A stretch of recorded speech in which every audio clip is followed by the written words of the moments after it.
Yep. Hi, my name is Dr. Melvin, middle initial C Haddad. I'm here at Bridgewater, Massachusetts, in my home with Rebel, and Macy just walked off. During your time in Vietnam, did you know what you were fighting for? I believe so. Back during the area I grew up, there was the communist scare. We had to learn to hide under a desk for atomic bomb blast. So we were trying to stem, the world from communist takeover. And so we're trying to help the South Vietnamese remain a democratic government so the communists wouldn't take over. Were you happy to be in Vietnam? Yes, because I volunteered to go. What did you think about the Vietnamese people? The ones that I dealt with were really nice. In my last few weeks in Saigon, I ended up doing ice plant inspections, bread inspections, and I had a translator, and she invited me to eat with her family. They were very nice. A lot of times I had to go out in the field to treat water buffalo that were wounded, and the villagers shared what meager food they had, and they were very pleasant. I liked the Vietnamese people. Did the American soldiers act racially superior to the Vietnamese? Well, the one time that I was in association with the Vietnamese people, I had my veterinary technicians, and I don't think they felt that they were superior at all. They felt that we had a much better life than the poor people that we saw, digging rice paddies. They really had to work hard, for their sustenance. Did you ever think that it was just a civil war between the same people? I don't think so. I think the separate countries, it wasn't a civil war like any civil war we fought. We got involved with it, I think, to again stem communism. If we weren't there, it would have been a civil war which wouldn't have lasted as long because the South Vietnamese were not militarized like the North Vietnamese were, and they were getting help from China. So I don't think it was truly a civil war. Um, what was it like to go out on a seek and destroy mission if you ever went on Well, one? I went out on a couple with our scout dogs and our tracker dog units, and to be honest, I wanted to go over there, and most of the time I was at base camps or fire support bases.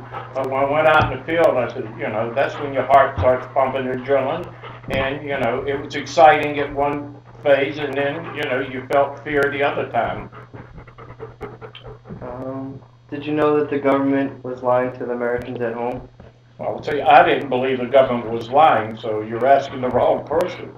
I felt that, here we are again. You got Russia, you got China, the world's become communist, and we're trying to protect our own interests at home. So I was all for the war.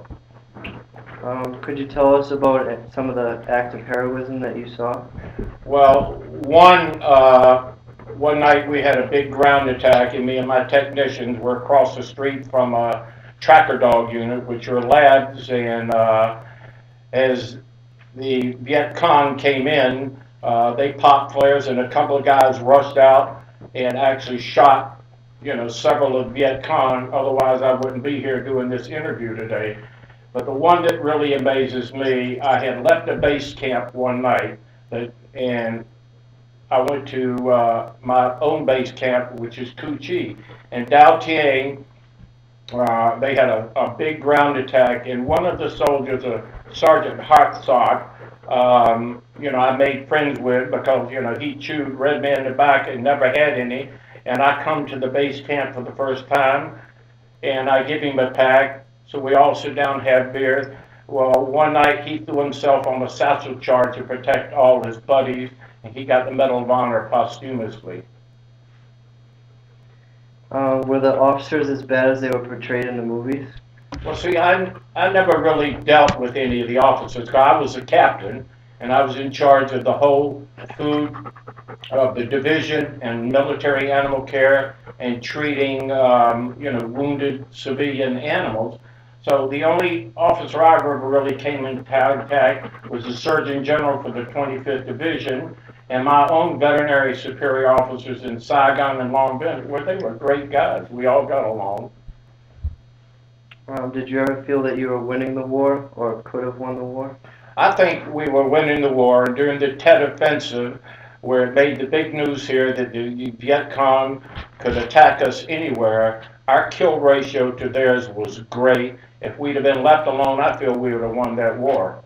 I feel that the same thing is happening today. You know, we are against Islamic fanaticism, and we have the American people bitching and moaning about the war, but they have the right. That's why we're a democratic government. Could you trust the native South Vietnamese people? The ones I dealt with, yes, I trusted very much, and sometimes I was out in the field alone with the water buffalo and my technicians and some of the ARVN soldiers. They were actually the South Vietnamese soldiers. I felt safe around. I felt if anything happened, they were there to protect us. Did you have hatred for the hippies and college students at home? I didn't have hatred on it, but I'll tell you this: when I was stationed at Boston Army Base, before I went to Vietnam, you know, they were protesting outside the gate, and there was a guy from Brockton who was security for the base. His name was Emord, and as I left the base, you know, I said, "Why don't you squirt water on these protesters?" It was the dead of winter.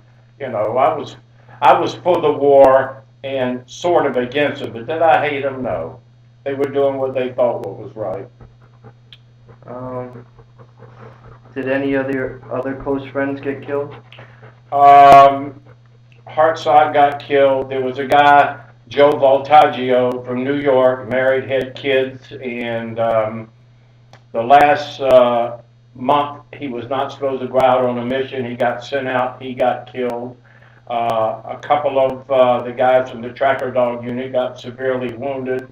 But the guys I were really close with, only a couple were killed. How long does it take to become immune to combat and the killing? Very short time. Because when you go places, you see, the first time, you know, when I saw what ordnance could do to a human body, I was amazed. And it doesn't take long to become immune to it. Speaking, did you get a high from combat? Ground attacks, mortar attacks, rocket attacks, going out on the field on mission with troops. It was exhilarating, but you're scared at the same time. I don't know how to explain it. I've never felt anything like it since. Were drugs prevalent in Vietnam? Oh yeah, they were prevalent, and I swear to my kid to this day, I've never smoked a joint, and I haven't. But these guys would come back from missions. A lot of the guys in the tracker dog, and they'd light up the weed.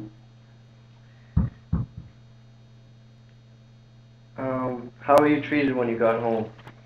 To be honest, when I got home, I flew into Boston because I was going to marry a girl here. People were protesting, and I actually got spit on and called baby killers. And the only thing I said, man, see this? This is a medic badge. I didn't kill anybody. Do you have any regrets about your military service? No, I love my 2 years in the military. I have sad memories. I have great memories. I think everybody should serve their country. Did you receive any medals? I got an expert with the M16. I got a combat medic badge. I got a Bronze Star for defending the base camp. I didn't get the Purple Heart because the only wound I received over there, being lucky, was a dog bite with one of our scout dogs during a mortar attack.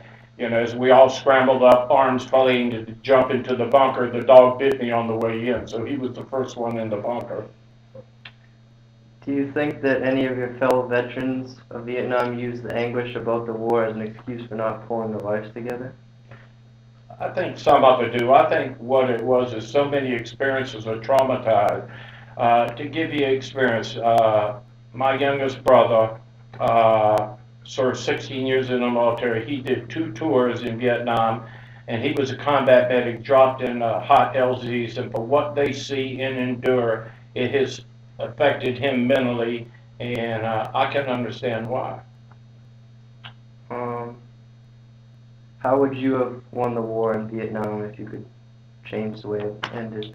Just not pull the troops out, keep doing what we're doing, despite, as long as the government stood behind us, no matter what the people said.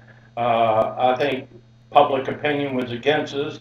And, you know, in politics, votes, you know, win elections, and it was a very unpopular war at home, and so we slowly, you know, withdrew. But I believe we were winning the war. And when you fight a war, you know, we went in Laos, we went in Cambodia, we bombed North Vietnam. You have to be aggressive, and despite civilian casualties there, any war, and what's going on in Afghanistan and Iraq, if you're going to engage in a war, you fight to win. You don't pull any punches.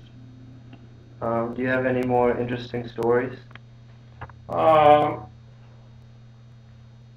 some of the stories, let's see. Oh, yeah,